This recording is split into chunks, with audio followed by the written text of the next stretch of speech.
Ladies and gentlemen, thank you for watching and welcome to the English news of Binh Phuoc radio television station and newspaper. And with you with the latest news for today. Binh Phuoc strengthens cooperation with China. Binh Phuoc to eliminate temporary and dilapidated housing by 2025. Prime Minister urges stable electricity supply amid rising demand. Top legislator addresses APEC 45 plenary sessions. UOB raises Vietnam's 2024 GDP growth forecast to 6.4%. And now are the details. A new plan by the Binh Phuoc Provincial People's Committee emphasizes organizing 1 to 3 diplomatic activities, such as visits and meetings with Chinese local governments and exchanges on party building and civil affairs. This will be combined with efforts to promote the province's investment potential in China. To attract Chinese investors, the Provincial People's Committee has instructed related departments to address any challenges faced by Chinese businesses investing in Binh Phuoc province. Support will be provided to infrastructure investors in industrial parks in their efforts to connect with Chinese partners. Additionally, plans to accelerate infrastructure development, prepare clean land, and implement other necessary conditions will be executed to attract more foreign investment. The plan also highlights the importance of developing human resources to support investment promotion and cooperation with China. People-to-people exchanges are also to be enhanced. In 2024, Binh Phuoc will establish a task force led by the Vice Chairman of the Provincial People's Committee to promote trade, tourism, and investment cooperation with Chinese partners. Binh Phuoc Province is working toward the goal of building or repairing 717 homes for poor, near-poor, and meritorious families by the end of 2025. This target is part of the province's campaign to eliminate temporary and dilapidated housing, launched in October 2024. The campaign aims to leverage the combined strength of the political system and local communities to ensure all temporary and unsafe houses are replaced.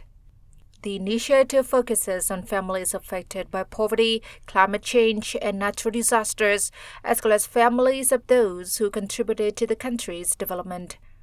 By providing stable housing, the program contributes to reducing poverty and lays the groundwork for attracting investment and promoting economic growth.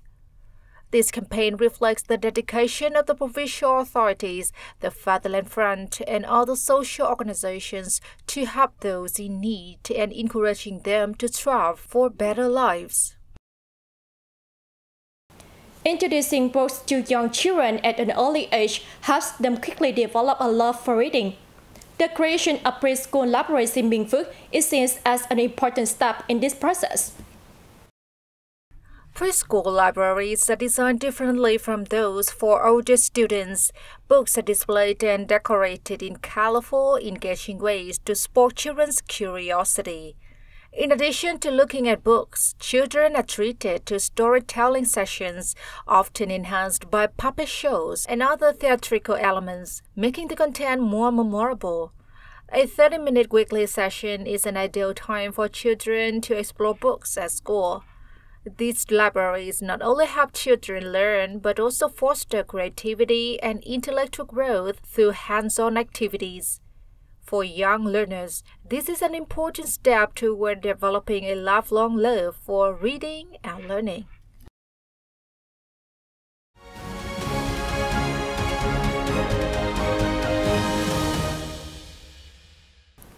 Prime Minister Phạm Minh Chính on October 19 emphasized the need for early preparations to ensure the stable and efficient electricity supply and national energy security, as Vietnam is advancing its industrialization and modernization efforts. Prime Minister Chin on October 19th chaired a meeting in Hanoi to discuss measures to ensure a stable and efficient electricity supply for the country in 2025 and following years. According to the Vietnam Electricity, in the first 9 months of 2024, the group ensured sufficient electricity supply for socio-economic development, with production and imports reaching nearly 233 billion kilowatt-hours, up nearly 11% from the previous year. Recalling electricity shortages in some areas last year, Prime Minister Chin underscored the importance of improving institutional frameworks, revising National Power Development Plan 8, diversifying energy sources, and removing obstacles to key electricity projects.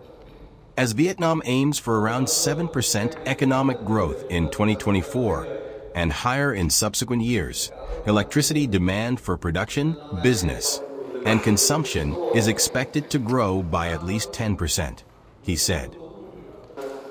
The country's electricity demand is expected to increase by around 2,200 megawatt by 2025, but with specific measures in place, no major shortages are anticipated. Ministries must draft scenarios and implement solutions to prevent electricity shortages under any circumstances. National Assembly Chairman Trình was in Laos for an official visit to the country and attended the 45th General Assembly of the ASEAN Interparliamentary Assembly, IPAR 45, from October 17 to 19, following are the highlights of his activities in Laos on October 19. On the afternoon of October 19th, the IPAR 45 convened the first plenary session in Vientiane, with the theme, The Role of Parliaments in Enhancing Connectivity and Inclusive Growth of ASEAN. Chairman Tran Thanh Mon led the Vietnamese delegation to attend the event. Appreciating the theme of IPAR 45, participants affirmed the need to promote comprehensive and sustainable connectivity in aspects of infrastructure, institutions, digitalization, and people. In these joint efforts, parliamentary cooperation plays an important role, which supports the process of regional connectivity and integration. Addressing the meeting, Chairman Man proposed 5 priority orientations to further promote the role of parliaments in enhancing regional connectivity.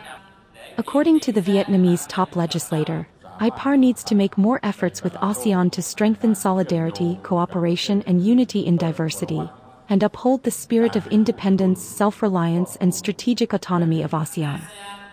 In addition, it is necessary to encourage the enhancement of digital transformation, green transformation, and create new, sustainable growth drivers for the regional bloc, he noted.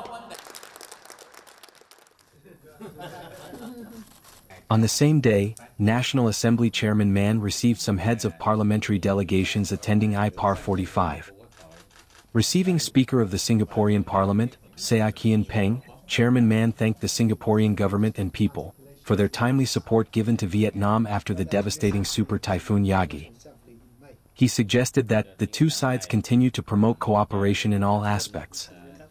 Speaker Say Kien Peng basically agreed with the proposals of the Vietnamese top legislator, stressing that Singaporean investors are optimistic about Vietnam's economic prospects, and this is the basis for strengthening the cooperation relationship between the two countries in the coming time.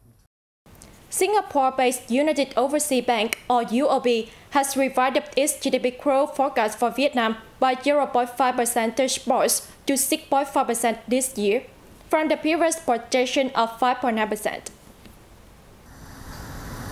The revision is to take account of the year-to-date performance and the disruptions to activities in early the fourth quarter caused by Typhoon Yagi, the bank said. According to UOB's Global Economics and Market Research Unit, Vietnam's GDP in the third quarter expanded by 7.4%, higher than the average market forecast of 6.1%, and UOB's projection of 5.7%. This was the fastest pace since the third quarter of 2022, when activities rebounded sharply from the trough of the pandemic, the bank said, adding that this latest figure extended the revised 7.9% gain in the second quarter of 2024, resulting in a cumulative 6.82% year-on-year growth in the first 9 months of this year. UOB's experts said that the surprise outcome in the last quarter reflected the resilience of the economy, despite the devastation from Super Typhoon Yagi. The service sector was the main driver of Vietnam's GDP growth in the last quarter, contributing 3.24 percentage points, followed by the industry and construction sector with 3.37 percentage points. Notably, the upswing in semiconductor sales since mid-2023 suggests that the momentum will likely be sustained in the 1 to 2 quarters ahead. The bank also kept their growth forecast for Vietnam in 2025 unchanged at 6.6%. That's all for today on the news of Binh Phuoc Radio Television Station and Newspaper. Once again, thanks for watching and see you next time.